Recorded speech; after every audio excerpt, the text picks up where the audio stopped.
Welcome to commerce academy. आज की class में हम बात करेंगे कि मिनिमम हमें कौन कौन सी जीएसटी रिटर्न्स के बारे में पूरा नॉलेज होना चाहिए। इसे यूं समझिए कि आप एक नया बिजनेस स्टार्ट कर रहे हैं, यहाँ पे एक अकाउंटेंट है और जीएसटी रिटर्न फाइलिंग का काम कर रहे हैं, तो कम से कम ये सारी जीएसटी रिटर्न्स के बारे में आपको अच्छा खासा नॉलेज होना चाहिए। अगर ये सारी जीएसटी रिटर्न्स के बारे में आपको नॉलेज नहीं है तो प्रॉपर वे में आप मार्केट में काम नहीं कर पाओगे। तो हमारे पास में डिमांड आ रही थी कि सर एक प्रॉपर एक वीडियो बनाए जिसके अंदर आप सारी जीएसटी रिटर्न्स को इंट्रोड्यूस करें जो नॉर्मली हमारे बिजनेस को इफेक्ट करती है। तो आज की क्लास का जो हमारा टॉपिक है वो इन सारी जीएसटी रिटर्न्स को फोकस कर रहा है और वन बाय वन में डिटेल में आपको समझाऊंगा कौन सी रिटर्न क्या है और किस तरह से फाइल की जाती है। तो आइए आज के क्लास के टॉपिक को स्टार्ट करते हैं। ये जो स्क्रीन के ऊपर आपको जो सारी जीएसटी रिटर्न दिखाई दे रही है, इनको समझने के लिए आपको सबसे पहले समझना होगा जीएसटी रजिस्ट्रेशन। तो मैं जीएसटी रजिस्ट्रेशन के बारे में आपको बताता हूँ। तो जब भी हम जीएसटी के अंदर रजिस्ट्रेशन करवाते हैं तो हमारे पास में दो टाइप्स होते हैं। सबसे पहला टाइप हमारा होता है रेगुलर और दूसरा टाइप होता है हमारा कंपोजिशन। यानी जब भी आप जीएसटी में रजिस्ट्रेशन लेंगे तब आपके पास में दो स्कीम्स होगी, एक तो रेगुलर होगी और एक कंपोजिशन होगी। तो सबसे पहले हम बात करते हैं रेगुलर की। तो जब भी आप जीएसटी के अंदर रजिस्ट्रेशन लेते हैं रेगुलर स्कीम के अंदर और आपका जो टर्नओवर है वो 5 करोड़ रुपए से ऊपर होता है, यानी आपने जीएसटी रजिस्ट्रेशन ले लिया है, वो रेगुलर स्कीम में लिया है और रेगुलर स्कीम के अंदर आपका जो टर्नओवर है वो 5 करोड़ रुपए से ऊपर है। तो जब भी आपका टर्नओवर 5 करोड़ रुपए से ऊपर होगा तो जो आपको जीएसटी रिटर्न फाइल करनी होगी वो फाइल करनी होगी जीएसटीआर1 और जीएसटीआर3B, और एक आपको फाइल करनी होगी एनुअल रिटर्न। अब आप इसे यूं समझिए कि मंथली बेसिस के ऊपर आप एक रिटर्न तो फाइल करेंगे जीएसटीआर1 की, एक रिटर्न फाइल करेंगे जीएसटीआर3B की, और जब ईयर एंड होगा तो वहां पे आप फाइल करेंगे एनुअल रिटर्न। अब सवाल ये आता है कि जीएसटीआर1 और जीएसटीआर3B है क्या। तो मैं आपको बताता हूं, जो जीएसटीआर1 होती है वो हमारी सेल्स की रिटर्न होती है और ये जो रिटर्न होती है हर महीने की 11 तारीख को फाइल की जाती है। यानी अगर करंट महीना मेरा अप्रैल चल रहा है तो जीएसटीआर1 की जो लास्ट डेट होगी अप्रैल महीने की वो होगी 11 मई, यानी 11 मई से पहले यानी 1 मई से लेके 11 मई तक मुझे जीएसटीआर1 फाइल करनी होगी। तो फर्स्ट जो हमारी रिटर्न फाइल होती है वो होती है जीएसटीआर1। जीएसटीआर1 जो हमारी होती है वो सेल्स की रिटर्न होती है, यानी जीएसटीआर1 में कंप्लीट आपको सेल्स की इंफॉर्मेशन देनी होती है। इसे यूं समझ लीजिए कि आपने व्यापारियों को कितना माल बेचा, आपने कंज्यूमर को माल कितना बेचा, कौन सी जीएसटी रेट का कितना बेचा, B2C में कितना बेचा, B2B में कितना बेचा, राज्य के बाहर कितना बेचा, राज्य के अंदर कितना बेचा। जो सेल्स की छोटी से छोटी डिटेल होती है वो आपको जीएसटीआर1 में देनी होती है। फिर जो हमारी सेकंड रिटर्न आती है वो आती है जीएसटीआर3B। जीएसटीआर3B जो हमारी रिटर्न होती है वो सेल्स और परचेज की समरी होती है, यानी जीएसटीआर3B में आपको सेल्स और परचेज की समरी देनी होती है। इसी के साथ में जो आईटीसी क्लेम का जो काम होता है वो भी जीएसटीआर3B में होता है। अब हो सकता है कि काफी सारे व्यूअर हमारे ऐसे हो जिन्हें जीएसटी मीनिंग के बारे में नहीं पता, उन्हें ये नहीं पता कि सर ये जो आईटीसी क्या होती है, आईटीसी सेट ऑफ क्या होती है। तो उनके लिए मैं सजेस्ट करूंगा कि आप पहले हमारा जीएसटी मीनिंग का वीडियो देख ले। और जीएसटी मीनिंग का वीडियो आप कहां से देखेंगे, उसके लिए ऊपर दिए गए आई बटन के ऊपर आप क्लिक करें और हमारा जीएसटी मीनिंग का वीडियो देख ले। तो उसके अंदर जो जीएसटी के जो रेगुलर वर्ड्स होते हैं, जो मीनिंग्स होते हैं, वो प्रॉपर वे में आपको समझ में आ जाएंगे। तो जीएसटीआर3B की जो रिटर्न होती है हमारी वो आईटीसी सेट ऑफ कैसे करेंगे, आप टैक्स का पेमेंट कैसे करेंगे, लेट फीस का पेमेंट आप कैसे करेंगे और आईटीसी को क्लेम कैसे करेंगे, वो हमारा होता है जीएसटीआर3B में। अब यहाँ पे आप देख सकते हो कि जो आईटीसी क्लेम का जो वर्ड है उसे मैंने रेड करके रखा है, क्योंकि जीएसटीआर3B के अंदर आईटीसी तो क्लेम होगी लेकिन आईटीसी क्लेम करने के लिए आपको जरूरत होगी जीएसटीआर2A और 2B की। और जो हमारे पास में एक डिमांड भी आ रही थी कि सर 2A 2B को और डिटेल में समझाओ, तो जो 2A और 2B का जो कॉन्सेप्ट है वो इस क्लास में अब अच्छे से क्लियर होने वाला है। अब इसे ध्यान से सुनिएगा कि जीएसटीआर3B के अंदर आईटीसी क्लेम हो रही है और ये जो आईटीसी क्लेम है इसको करने के लिए मुझे दो चीजों की जरूरत होती है, वो होती है जीएसटीआर2A और 2B। अब ये 2A और 2B क्या है, इसे ध्यान से सुनिए। जीएसटीआर2A होती है हमारी परचेज की रिपोर्ट। इसे यूं समझिए कि जिन पार्टियों से आप माल खरीद के लाएंगे वो सारी पार्टी अपनी जीएसटीआर1 लगाएगी, क्योंकि जिन पार्टियों से आपने माल खरीदा है उनके लिए वो सेल्स हुआ। वो सारी पार्टियां जब अपनी सेल्स की रिटर्न लगाएगी तो वो कौन सी रिटर्न लगाएगी, जीएसटीआर1। तो जब भी आप जिन पार्टियों से माल खरीदते हैं और वो सारी पार्टियां अपनी जीएसटीआर1 फाइल करती है तो वो जो बिल होंगे, यानी जो आपके परचेज के बिल होंगे, वो सारे के सारे बिल आपको 2A में दिखाई देंगे। तो 2A हमारी परचेज की रिपोर्ट होती है, ये कोई रिटर्न नहीं होती जो आप फाइल करते हैं, ये आपके परचेज के बिल होते हैं जो जीएसटीआर2A में दिखाई देते हैं। और जीएसटीआर2A में बिल कब दिखाई देंगे, जिन पार्टियों से आपने माल खरीदा है वो अपनी जीएसटीआर1 फाइल करेंगे। ठीक है, ये कॉन्सेप्ट क्लियर हुआ। अब सेकंड इसके अंदर आता है जीएसटीआर2B। तो जीएसटी जीएसटीआर 2B को यूं समझ लीजिए कि हमारी आईटीसी की रिपोर्ट होती है, यानी आप जो आईटीसी क्लेम करेंगे जीएसटीआर 3B में, वो आईटीसी आप क्लेम करेंगे जीएसटीआर 2B से। तो जीएसटीआर 2B हमारी आईटीसी की रिपोर्ट होती है, और ये रिपोर्ट होती है, ये ऑटो जनरेटेड होती है, और ये रिपोर्ट हमारी जनरेट होती है महीने की 13 तारीख के बाद में। इसे यूं समझ लीजिए कि मेरा करंट मंथ चल रहा है, यानी मेरा अप्रैल मंथ चलता है। अप्रैल मंथ की मुझे रिटर्न लगानी है, तो अप्रैल मंथ की रिटर्न में क्या लगाऊंगा, मई में लगाऊंगा। अब मई के अंदर क्या होगा कि जो मुझे आईटीसी क्लेम करनी होगी जीएसटीआर 3B में,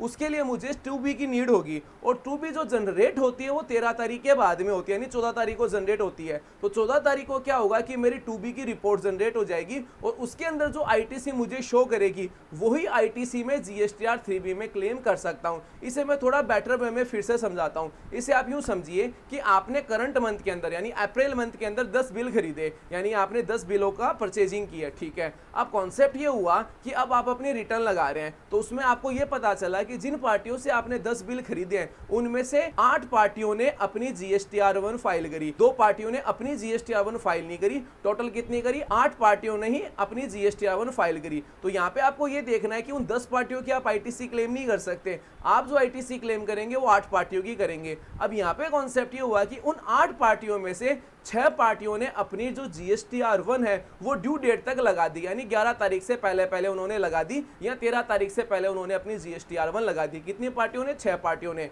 तो जिन पार्टियों ने 13 तारीख से पहले अपनी जीएसटीआर 1 लगाई है वो सारे के सारे बिल आपको किसमें दिखा देंगे, 2A में दिखा देंगे। और बाकी जो 2 पार्टी और बची उन्होंने अपनी जीएसटीआर 1 फाइल करी 14 और 15 तारीख को। तो जब आप अपनी जीएसटीआर 3B फाइल करेंगे, जैसे आपने जीएसटीआर 3B फाइल कर रहे हैं, आप 17 तारीख को फाइल कर रहे हैं, तो आप 17 तारीख को जो अपनी जीएसटीआर 3B फाइल करेंगे तो उसके अंदर 2A के अंदर तो आपको 8 बिल ही दिखाएगा, लेकिन 2B के अंदर 6 बिल आएंगे, क्योंकि उन 6 पार्टियों ने अपनी जो रिटर्न थी जीएसटीआर 1 वो 13 तारीख से पहले फाइल करी। तो कॉन्सेप्ट को आप यूं समझ लीजिए कि जब भी पार्टी अपनी जीएसटीआर 1 फाइल करती है तो वो सारे के सारे बिल जीएसटीआर 2A में दिखाई देते हैं, लेकिन आप आईटीसी क्लेम उन्हीं की कर पाएंगे जो 2B में जनरेट होंगे, और 2B में वही बिल जनरेट होते हैं जो आपकी पार्टी ने 1 तारीख से लेके 13 तारीख तक फाइल किया है। तो ये अब आपको कॉन्सेप्ट अच्छे से क्लियर हो गया 2B और 2A का। तो 2A की रिटर्न जो हमारी होती है वो टोटल परचेज के बिल दिखाता है, लेकिन आप जो आईटीसी क्लेम करते हैं वो 2B के हिसाब से ही करते हैं। और अब ये जीएसटी की रिटर्न आप लगाएंगे कैसे, इसके सारे के सारे हमारे वीडियो ऑलरेडी अपलोडेड है, जो कि आप हमारी complete GST return filing playlist से चेक कर सकते हैं। आज की क्लास के अंदर मैं सारे जीएसटी रिटर्न के जो फॉर्मेट है उन्हें डिटेल में समझाने वाला हूं।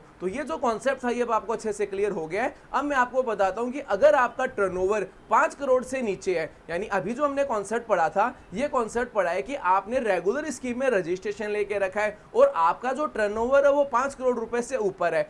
अब मैं जो आपको बता रहा हूं उसमें भी यही है कि आपने जो जीएसटी रजिस्ट्रेशन लेके रखा है वो रेगुलर स्कीम में ही लेके रखा है, लेकिन आपका जो टर्नओवर है वो 5 करोड़ से नीचे है। अब जब भी हमारा टर्नओवर 5 करोड़ रुपए से नीचे होता है तो हमें एक स्कीम मिलती है, और स्कीम को हम कहते हैं क्यूआरएमपी और आईएफएफ। क्यूआरएमपी और आईएफएफ स्कीम कंपलसरी नहीं है, ये ऑप्शनल होती है। यानी कि आपके माइंड में ये है कि मेरा टर्नओवर 5 करोड़ से नीचे है, लेकिन मुझे जो रिटर्न फिलिंग का जो कॉन्सेप्ट रखना है वो ये वाला ही रखना है, तो उसमें कोई इशू नहीं, आप ये वाला फॉर्मेट रख सकते हैं। लेकिन जब आपका टर्नओवर 5 करोड़ रुपए से नीचे होता है तो गवर्नमेंट आपको एक स्कीम और देती है, और स्कीम को कहते हैं क्यूआरएमपी और आईएफएफ, यानी क्वार्टरली रिटर्न मंथली पेमेंट, और आईएफएफ होता है इनवॉइस फर्निशिंग फैसिलिटी। इसके ऊपर भी डिटेल में बात करेंगे। तो अब सिचुएशन क्या हुई कि सिचुएशन ये हुई कि मेरा जो टर्नओवर है वो 5 करोड़ रुपए से नीचे है और मैंने क्यूआरएमपी और आईएफएफ की स्कीम लेके रखी है। तो इस सिचुएशन में जो हम जीएसटी की रिटर्न फाइल करेंगे वो करेंगे क्वार्टरली बेसिस पे, यानी जो हमारी जीएसटीआर 1 है और जीएसटीआर 3B है ये रिटर्न हम क्वार्टरली फाइल करेंगे। तो इसका मतलब क्या हुआ, इसका मतलब ये हुआ कि जो आपकी सेल्स की जो कंप्लीट इंफॉर्मेशन है वो आपको किसमें देनी होगी, क्वार्टरली ही देनी होगी। और जो आपको जो टैक्स का पेमेंट करना होगा या आईटीसी क्लेम करना होगा वो भी क्वार्टरली ही करना होगा।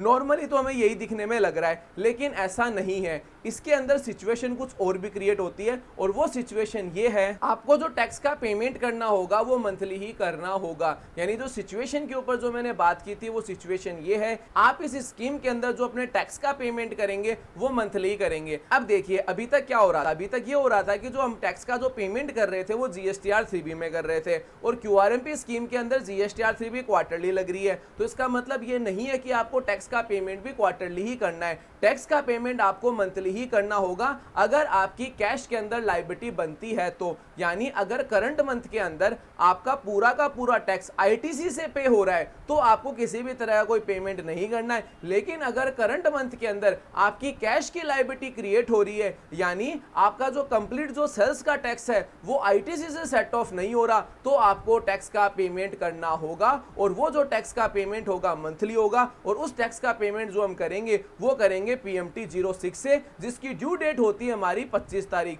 यानी 25 तारीख से पहले पहले आपको टैक्स का पेमेंट करना होगा। अगर आप 25 तारीख से पहले टैक्स का पेमेंट नहीं करेंगे तो आपको उसके ऊपर इंटरेस्ट देना होगा। लेट फीस जैसी कोई चीज नहीं है इसके अंदर, क्योंकि लेट फीस रिटर्न पे लगती है और पीएमटी 06 रिटर्न नहीं है, ये एक फॉर्मेट है, यानी एक चालान है टैक्स के पेमेंट करने का। तो ये कॉन्सेप्ट आपको अच्छे से क्लियर हो गया है। अब इसके अंदर एक चीज आपको और करनी होगी, वो ये होगी कि क्यूआरएमपी स्कीम के अंदर आपके जो B2B के जो बिल होंगे वो आपको आईएफएफ सर्विस के द्वारा अपलोड करने होंगे, और ये सर्विस कंपलसरी नहीं है, इस चीज का ध्यान रखना है। यानी अगर आप क्यूआरएमपी स्कीम के अंदर है और आपकी B2B की सप्लाई हो रही है तो आप क्या करेंगे, अपने जो B2B के जो बिल होंगे वो आईएफएफ सर्विस के थ्रू अपलोड कर देंगे। इसको यूं समझिए कि आपने करंट मंथ के अंदर 10 बिल की सप्लाई करी है, उनमें से 2 बिल B2B के और बाकी सारे B2C के हैं, तो वो जो 2 बिल B2B के हैं उन्हें आप अपलोड कर दें आईएफएफ सर्विस का यूज करके। या आईएफएफ को यूं समझ लीजिए कि ये मिनी GSTR1 है,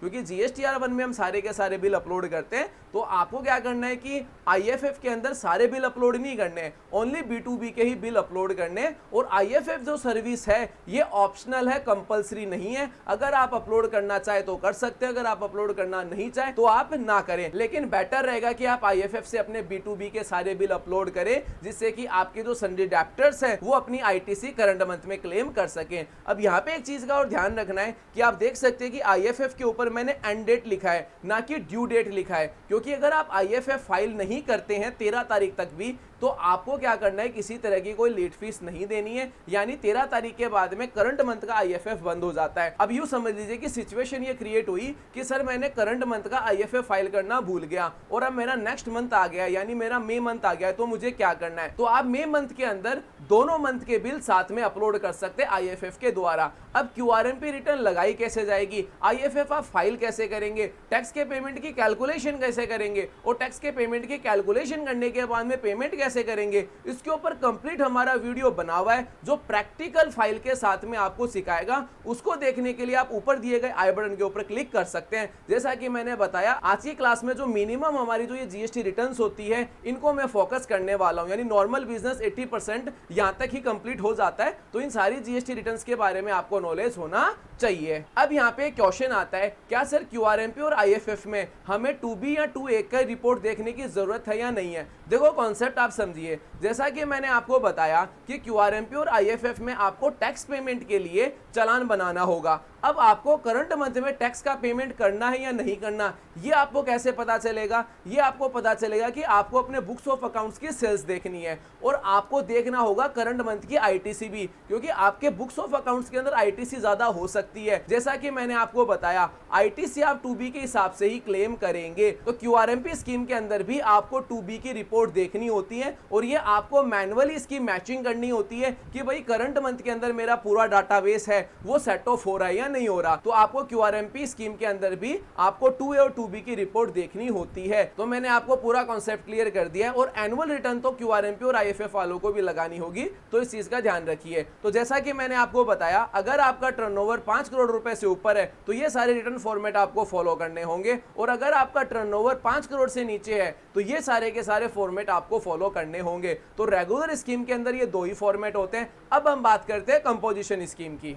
अब आप अपना जीएसटी रजिस्ट्रेशन कंपोजिशन स्कीम के अंदर लेते हैं। यहाँ पे एक चीज का ध्यान रखिएगा कि जैसा कि आपको स्क्रीन पे दिखाई दे रहा है कि जो कंपोजिशन स्कीम की जो लिमिट है वो 1.5 करोड़ रुपए तक है। यहाँ पे हमारे काफी सारे व्यूअर यूं समझ सकते हैं, अगर आपका टर्नओवर 1.5 करोड़ रुपए तक का है तो आपको कंपोजिशन में जीएसटी रजिस्ट्रेशन लेना होगा। ऐसा नहीं है, ये एक स्कीम है, आप चाहो तो ले सकते हैं, आप चाहो तो नहीं ले सकते। यानी अगर आपका टर्नओवर 1 करोड़ रुपए तक ही जाता है और आप चाहते हैं कि आप रेगुलर स्कीम में जाएं तो आप जा सकते हैं, उसमें किसी भी तरह की कोई प्रॉब्लम नहीं है। हाँ, इस चीज का आपको ध्यान रखना है कि अगर आपका टर्नओवर 1.5 करोड़ रुपए को क्रॉस कर रहा है तो आप कंपोजिशन स्कीम में नहीं रह सकते हैं, इस चीज का आपको ध्यान देना है। अब हम बात करेंगे कि कंपोजिशन स्कीम के अंदर आपको कौन कौन सी रिटर्न लगानी है और कंपोजिशन स्कीम के नॉर्मली क्या फायदे और क्या नुकसान है। तो सबसे पहला जो हम फायदे की बात कर लेते हैं, तो कंपोजिशन स्कीम में जो सबसे बढ़िया फायदा है वो ये है कि इसके अंदर जो आप जीएसटी रिटर्न लगाएंगे वो आप क्वार्टरली बेसिस पे लगाएंगे और कंपोजिशन स्कीम के अंदर एक ही रिटर्न लगती है और उस रिटर्न को हम कहते हैं CMP 08,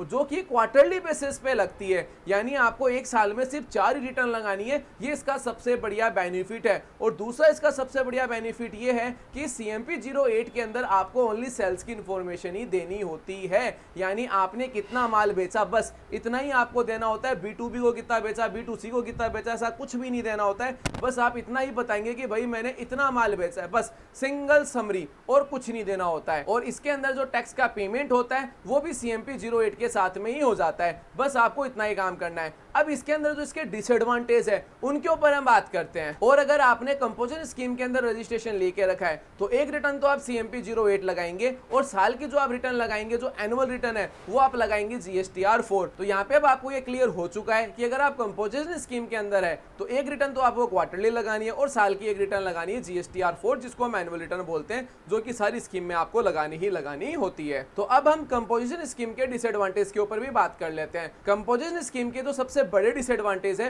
वो डिसएडवांटेज ये है कि आपको इसके अंदर ITC का बेनिफिट नहीं मिलता, यानी आपने जो माल खरीदा और उसके ऊपर जो टैक्स आप पे करके आए हो वो टैक्स आपको ITC में क्लेम नहीं होगा। ये इस स्कीम का सबसे बड़ा डिसएडवांटेज है। और इसका जो सबसे बड़ा डिसएडवांटेज वो ये है कि आप अपने कंज्यूमर से टैक्स कलेक्ट नहीं कर सकते। तो इसका मतलब साफ ये हो चुका है कि जब आप टैक्स का पेमेंट करके आएंगे वो टैक्स का पेमेंट आप अपने कस्टमर से नहीं निकाल सकते, यानी आप कस्टमर से टैक्स का कलेक्शन नहीं कर सकते। और इसी के साथ में जो आपको टैक्स का पेमेंट करना होगा वो आपको अपनी जेब से करना होगा, यानी कंपोजिशन स्कीम के अंदर जो आप अपनी सेल्स दिखाएंगे, टैक्सेबल जो सेल्स दिखाएंगे, उसके ऊपर आपको 1% गवर्नमेंट को पे करना होगा। यहाँ पे आप देख सकते हैं कि इसके अंदर मैंने 3 रेट लिख के रखी है। तो मैं नॉर्मली कंपोजिशन स्कीम आपको समझा रहा हूँ, हालांकि इसके ऊपर मैं डिटेल वीडियो भी लेके आऊंगा। तो इसे यूं समझ लीजिए कि आपका नॉर्मल सेल परचेजिंग का काम है, यानी आप ट्रेडिंग करते हैं या आप जो गुड्स नॉर्मली सेल परचेज करते हैं, तो आपको 1% टैक्स आपको अपनी जेब से देना होगा, कैलकुलेट करके आपकी टोटल टैक्सेबल वैल्यू के ऊपर।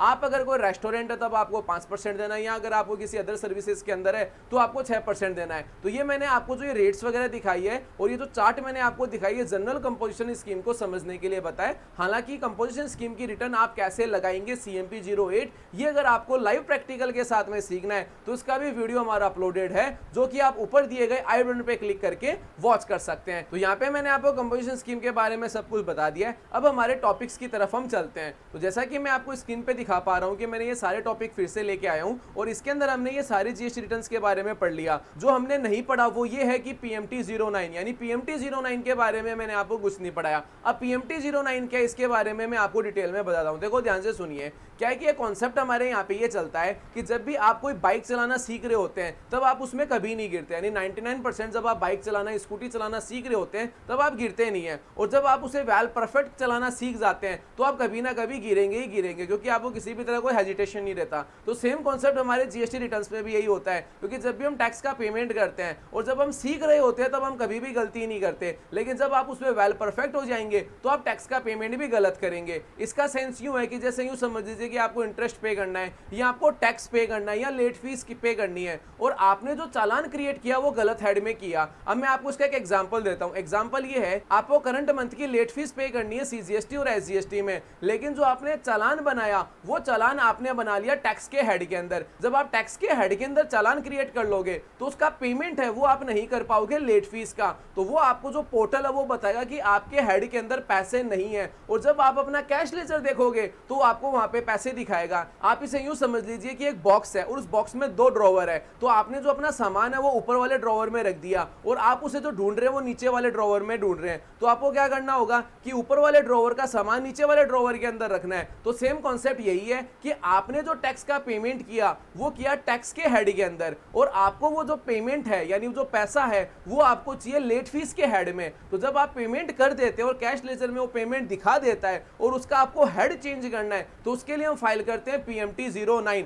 तो PMT 09 के अंदर हमारे कैश के हेड को हम एक दूसरे से चेंज कर सकते हैं। अब ये चेंज करते कैसे हैं इसका भी हमारा एक वीडियो अपलोड अपलोडेड है जो प्रैक्टिकल वे में आपको बताएगा कि किस तरह से आप हेड चेंज करेंगे। वो देखने के लिए भी आपको ऊपर दिए गए आई बटन के ऊपर क्लिक करना है। तो ये जो सारे जनरल जो जीएसटी रिटर्न के फॉर्मेट्स थे या रिटर्न्स थी वो मैंने सारी 1 बाय 1 समझा दी है। अब हम बात करते हैं लेट फीस के ऊपर कि कौन सी रिटर्न आफ्टर ड्यू डेट के बाद में जब आप फाइल करेंगे तो उसके ऊपर आपकी कितनी लेट फीस लगेगी। क्लास का टाइम ड्यूरेशन काफी ज्यादा हो गया है तो इस वजह से जो लेट फीस और इंटरेस्ट के ऊपर हम आज की क्लास में बात नहीं करेंगे। मैं एक नया वीडियो लेके आ जाऊंगा तो उसके अंदर इंटरेस्ट कैलकुलेट कैसे करेंगे, जमा कैसे करेंगे, वो पूरा का पूरा उसके अंदर हम आपको बता देंगे। तो आज की क्लास आपको कैसी लगी है कमेंट सेक्शन में बताना ना भूलिएगा और लेट फीस और इंटरेस्ट के लिए हम नया वीडियो ले आएंगे। Thanks for attending.